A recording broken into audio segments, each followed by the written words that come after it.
रूस और यूक्रेन के बीच चल रहे युद्ध को अब 4 साल हो चुके हैं और इस युद्ध की वजह से सिर्फ इन दोनों देशों को नहीं बल्कि दूसरे देशों को भी परेशानी हो रही है।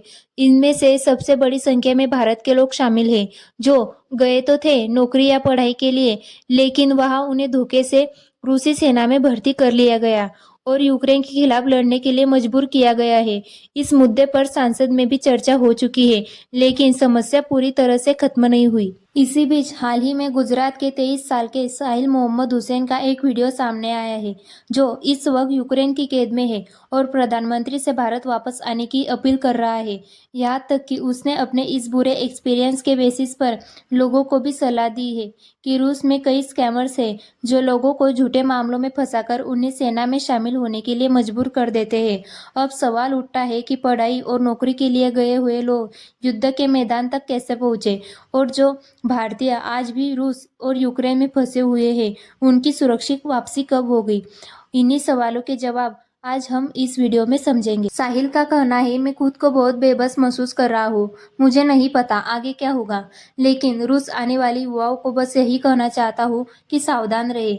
21 दिसंबर को साहिल के परिवार को उसका एक वीडियो मिला जिसमें वह सरकार से मदद की अपील करता नजर आ रहा है। लेकिन साहिल कौन है और इस हालात में वहां कैसे पहुंचा, यह समझना भी जरूरी है। साहिल मोजोटी गुजरात के मोरबी जिले के कालिका प्लॉट इलाके में रहने वाला एक इंसान है। मोरबी सिरेमिक इंडस्ट्रीज के लिए जाना जाता है, लेकिन यहाँ के कई लड़के और लड़कियां पढ़ाई और नौकरी के लिए विदेश जाने का सपना देखते हैं। साहिल भी 10 जनवरी को स्टूडेंट वीजा पर रूस के सेंट पीटर्सबर्ग गया था, जहां उसने ITMO यूनिवर्सिटी के रशियन लैंग्वेज एंड कल्चर का कोर्स ज्वाइन किया। ITMO रूस की एक जानी मानी यूनिवर्सिटी है। साहिल को लगा कि आगे चलकर अच्छी पढ़ाई और नौकरी मिल जाने के बाद उसका भविष्य बेहतर हो जाएगा, लेकिन रूस पहुंचने के बाद साहिल की परेशानियां शुरू हो गई। वहां उसने कुरियर कंपनी में पार्ट टाइम डिलीवरी का काम शुरू किया। अमूमन जो लोग बाहर जाते हैं, अपने पैसों की कमी के चलते हमेशा पढ़ाई के साथ साथ पार्ट टाइम का काम भी शुरू कर देते हैं। परिवार का कहना है कि यही नौकरी उसके लिए मुसीबत बन गई। माजदी साहिल मोहम्मद हुसैन है। मैं गुजरात राज्य से हूँ, मोरबी सिटी से। 2024 में मैं रशिया में अपनी स्टडीज के लिए आया था, लेकिन अपने कुछ फाइनेंशियल प्रॉब्लम्स और वीजा प्रॉब्लम्स की वजह से कुछ प्रॉब्लम में फंस गया था। तो इसलिए रशिया में कुछ लोगों के कॉन्टेक्ट में आने की वजह से ड्रग केस में फंस गया हूँ, और मुझे यहाँ पर पुलिस, वेस्टर्न गवर्नमेंट और पुलिस की वजह से 7 सालों की जेल हुई थी एज नार्कोटिक क्रिमिनल केस में। हालांकि मैंने इस मामले में कुछ किया नहीं है, लेकिन फिर भी 7 सालों की जेल हुई है। और जेल के अंदर कुछ पुलिस वालों के बहकावे में आने की वजह से Russia Ukraine war contract sign किया है, जो एक सबसे बड़ी गलती है। 10 अप्रैल 2024 को साहिल का आखिरी फोन आया था, जिसमें उसने बताया था कि रूसी पुलिस उसे गिरफ्तार कर रही है, लेकिन वजह उसने साफ नहीं बताई। इसके बाद परिवार का उससे कोई कांटेक्ट नहीं हो पाया।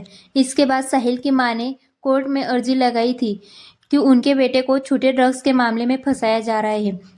अब क्योंकि रूस के ड्रग्स के कानून बहुत सख्त है, थोड़ी सी भी ड्रग्स की मात्रा पाए जाने पर लंबी सजा हो सकती है, तो इस मामले में साहिल को 7 साल की जेल सुनाई गई थी। साहिल ने अपने वीडियो में कहा कि बिना किसी गलती के पहले तो उसे 7 साल की सजा सुनाई गई और फिर जेल से निकलने के लिए एक कॉन्ट्रैक्ट साइन करवाने के लिए मजबूर किया, जिस पर सिग्नेचर करना ही उसकी सबसे बड़ी गलती थी। दरअसल 2022 से चल रहे रूस यूक्रेन युद्ध में रूस को सैनिकों की कमी हो रही थी। इसी वजह से रूस विदेशी और जेल में बंद लोगों को लालच देकर सेना में भर्ती कर रहा है, जैसे सजा माफ करना हो या जल्दी आज़ादी देने का वादा। यह बहकावे उन्हें दिए गए। इसके बाद उसे करीब 16 दिन की ट्रेनिंग दी गई और फिर सीधे युद्ध के मैदान में भेज दिया गया। अब क्योंकि साहिल पूरी तरह से ना तो ट्रेन पर्सन था और ना ही मेंटली उसके लिए रेडी था, तो लड़ाई के दौरान जब उसके सामने यूक्रेनी सैनिक आए तो उसने सरेंडर कर दिया। अक्टूबर में यूक्रेन की 63वीं मैकेनाइज्ड ब्रिगेड ने उसको सरेंडर करते हुए एक वीडियो भी शेयर किया था, जो काफी वायरल हुआ था। फिलहाल साहिल यूक्रेन की मिलिट्री जेल में है और अगली हियरिंग उसकी फरवरी 2026 में होनी है। आपको बता दूं कि साहिल की कहानी अकेली नहीं है, बल्कि अगर विदेश मंत्रालय के ताज़ा आंकड़ों पर आप नजर डालोगे तो आपको पता चलेगा कि साल 2022 से लेकर अब तक 202 भारतीय नागरिक रूसी सेना में भर्ती हुए थे। इनमें से 26 लोगों की मौत हो चुकी है, 7 लोग अभी भी लापता है।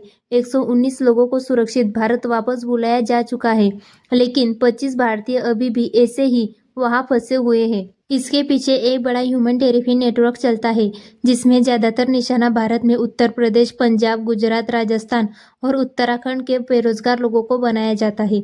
खासकर जो लोग social media, YouTube, local contact के जरिए हाई सैलरी वाली सेफ जॉब के लालच में आ जाते हैं, उनके साथ ही इस तरह के फ्रॉड ज्यादा होते हैं। नौकरी के लालच में उन्हें वहां बुला लिया जाता है। कुछ समय बाद झूठे क्रिमिनल केसेस में फंसाकर जेल की धमकी दी जाती है और फिर कॉन्ट्रैक्ट साइन करवाकर सेना ज्वाइन करवाए जाते हैं। पर सवाल यह उठता है कि सरकार कितनी जल्दी साहिल या फिर उस जैसे फंसे हुए लोगों को सुरक्षित भारत वापस लेकर आ पाएगी। आपको क्या लगता है? हमें कमेंट करके जरूर बताएं। इस खबर में फिलहाल इतना ही। आप देख रहे हैं ऑल न्यूट्रेंड्स 1329।